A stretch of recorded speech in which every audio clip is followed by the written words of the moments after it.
Welcome to Just Saying. Steve McFeeters and I are here again this week. The purpose of this program every week is to bring you items of interest and issues that are important to our region, and nothing could be timelier than what our guest will talk about today. We'd like to welcome County Commissioner from New Madrid County, Mr. Mark Baker, and County Commissioner from Scott County, Dennis Ziegenhorn. We thank you all for joining us. The topic today is a current topic, obviously, and it's the flood and it's the devastation that we're all facing right now.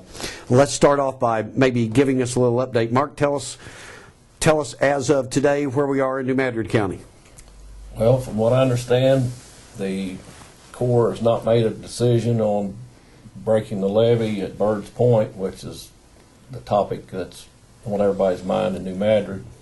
So we're just waiting to see what happens with that and where this river crest comes. That's it's all based on that. How much rainfall we get will have an effect on that over the next week. So we're hoping for a dry week. I know, Mark, you naturally get some flood water every year on land that's farmed down there, but this would be much broader than that. Is it like 20-something thousand acres that could be affected? We've got, according to our assessor, we've got 22,000 acres in the floodway, in that flood zone. Of course, we have other acres that are between the other levees and the other acres west, on the west side of the county, that are underwater. So a big portion of New Madrid County is underwater. Yes. But this particular project, most of the ground in New Madrid County that would be affected is already underwater. And we see a lot, Dennis, of areas of Scott County, different areas that have standing water, flood water from rainwater. What's the situation in Scott County? Well, ours is a little different and not much than Mark's, and I want to appreciate everything New Madrid County does for Scott County, and we hope we can return the favor anytime we can help you guys. You know that. And we're having a lot of good response out of Stoddard County, too. But ours right now, we're just kind of dealing with what we got. I mean, Steve, our ditches are full. We've had a lot of complaint with people that think that the ditches should have been cleaned, but the ditches were clean. That's the sad thing, is when you get this kind of rainfall, as we all know, in the hours we got it, you can't get rid of it. I mean, we're flat ground, and it's hard to run water off flat ground. So these ditches and tributaries are just full. And so what we're worried about is water that we're containing, such as at the mini farms and Ridgeview and Westview, and we're just kind of trying to deal with it. And we're making sandbags as fast as we can to protect the people's homes, and hoping that every day we get this beautiful sunshine we have today, Thursday, will last, and that the rain will stop. But what we've got to deal with is like what Mark's having to deal with in New Madrid, is how high is this river going to get, and is it going to allow our water? And we talked about it before the interview, which we've all talked about in many years, is how our ditches from Sikeston run to a funnel down in New Madrid, and some federal judge has decided to stop us from pumping that water over the levee. And Mark agrees, I agree, everybody agrees. Why? Yeah. But it would sure help us a whole lot if we could, in New Madrid, if we could get the water over the levee, and it would free up our ditches so that we get more water down to them. And I think there's a misconception that some of the problem with us backing up on these ditches is because they haven't been cleaned out or whatever, but that's really not the case. No, Mike, it isn't, and thank you for saying that, because I know a lot of people think that is. And we have spent a lot of money, lot of money, cleaning these things out, and again, they're full with rainwater, and like everybody else has got the problem, and we're just trying to deal with it, And I know this is not the segment to ask me or whatever, but I can't. Sikeston has come to the top again. Yes. They're on the top again. The Sikeston JCs, I never can say enough about those guys. Are all the churches, groups, and we've set up a sandbag facility out at the rodeo grounds. Right. And in the last 2 days, we've made 9,000 sandbags. And these JCs and volunteer employers that have let their people go early, because your Standard Democrat text went out that we needed help at the rodeo grounds, and they came. Yes, They came. yes. And it's just unbelievable. But The volunteerism really comes out at a time like this. The one thing I'd like Mark to address a little bit is the pressure on the levees from that Corps report. They're talking about higher than ever water levels against those levees for 8 to 10 days. I'm sure you've given that some thought, haven't you, I Mark? think that's our biggest concern in the city of New Madrid. I've never seen a 48-foot river, or even one that stays up for 8 to 10 days. So the longer it stays, the more saturated the ground and the levee becomes, and you have to be concerned about it. Corps monitors it. We're assured that it'll hold, and should a leak develop, they feel like there'll be sufficient time to warn the people that live in New Madrid to get on higher ground. Now, I know the situation is radically different than 1937 when I guess we faced the last historic proportions of water, but there are photos that we have around here of the water in New Madrid itself in 37, and it's absolutely frightening if it were to happen today, because obviously of all the changes in the past 80 years. By way of explanation, let me just get this out real fast. This webcast will first be broadcast on Friday. So we talk in terms of what might be happening, and when you might be watching this, it may be past tense. It may have already happened. So if you get confused, well, I just want to kind of clarify what the time frame is. I just left Morehouse just a little while ago. Castro River breached last night at a point north of Morehouse, and much of the west end of Morehouse right now is underwater. They're sandbagging at 2 different locations over there. There's just virtually no place, northeast, south, or west of where we are, that has not been touched by this.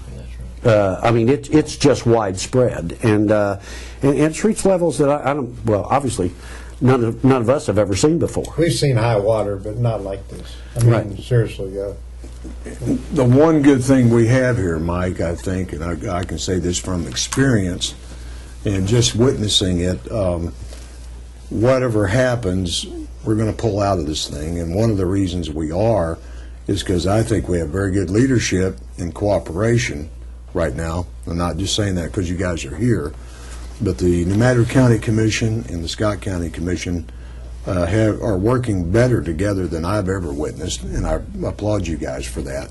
And the regional growth that we're experiencing here is in Scott and New Madrid counties. Yes. And it's because if you look the last 5 years, I think you had ADM down in St. Jude, you had Agram, CPS, the Pioneer Project, the Orgill Project, and we all benefit from this, don't we, Mark? I mean, it's amazing just to me to see how our local government leadership has worked together.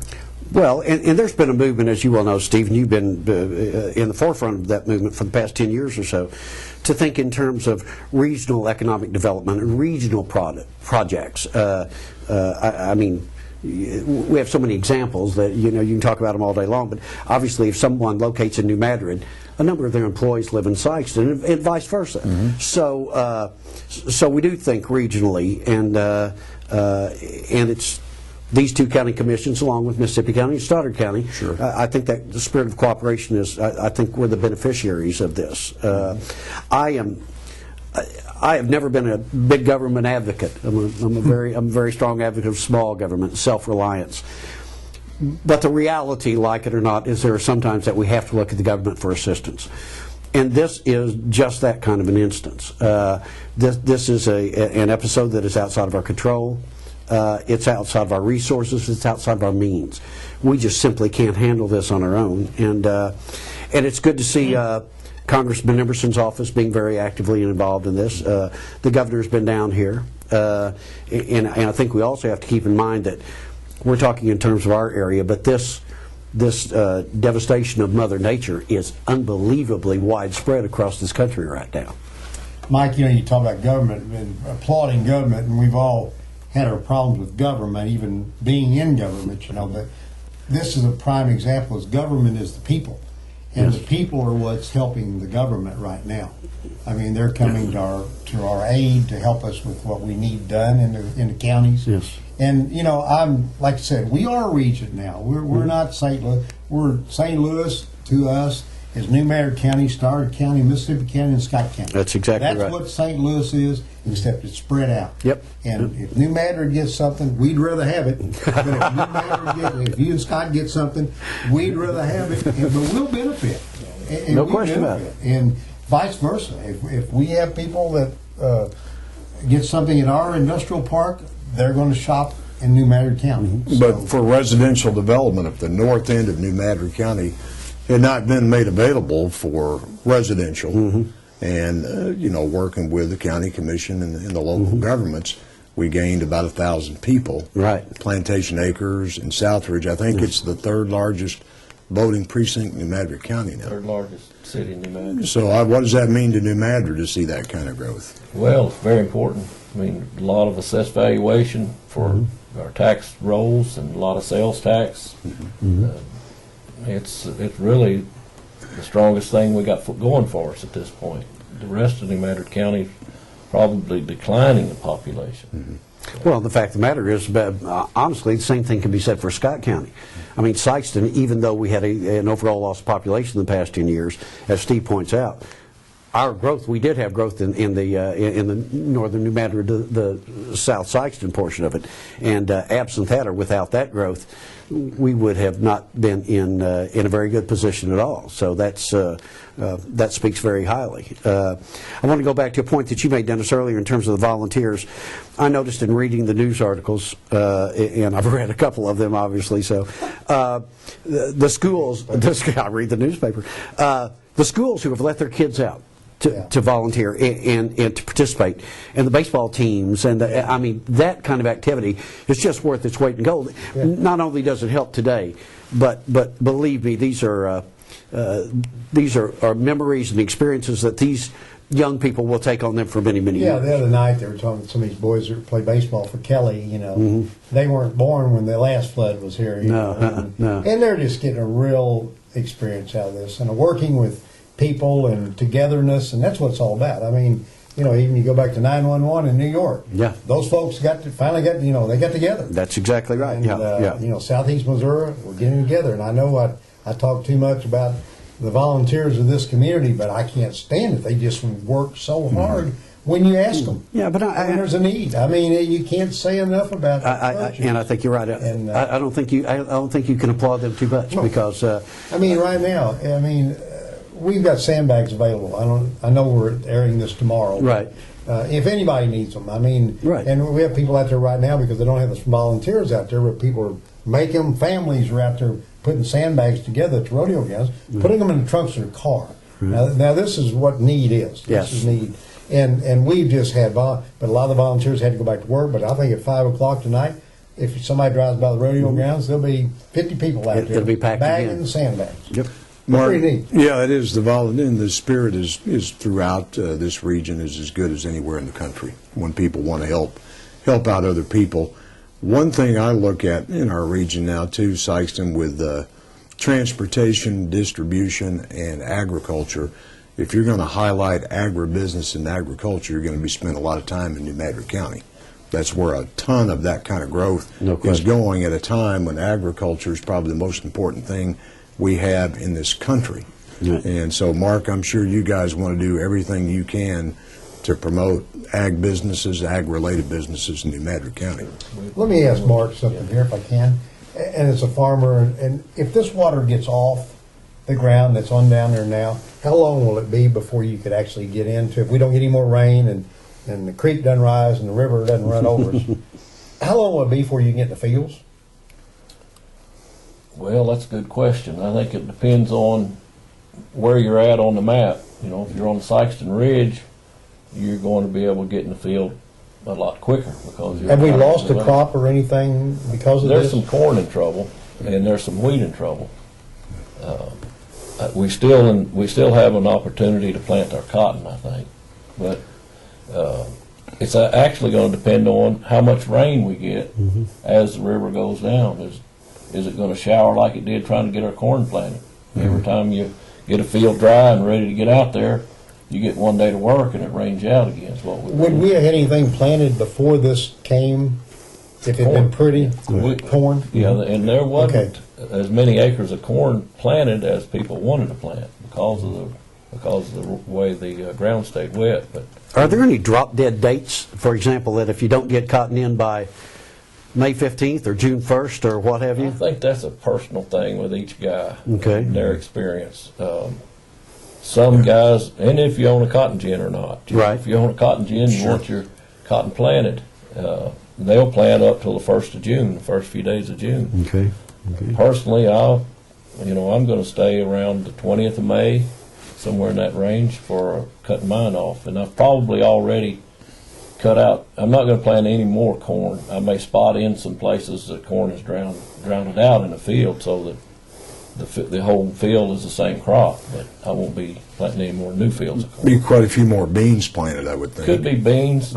Corn ground is suited for cotton in most cases, Right. so there may be a few more cotton acres. It just depends on this river dropping out and no rainfall.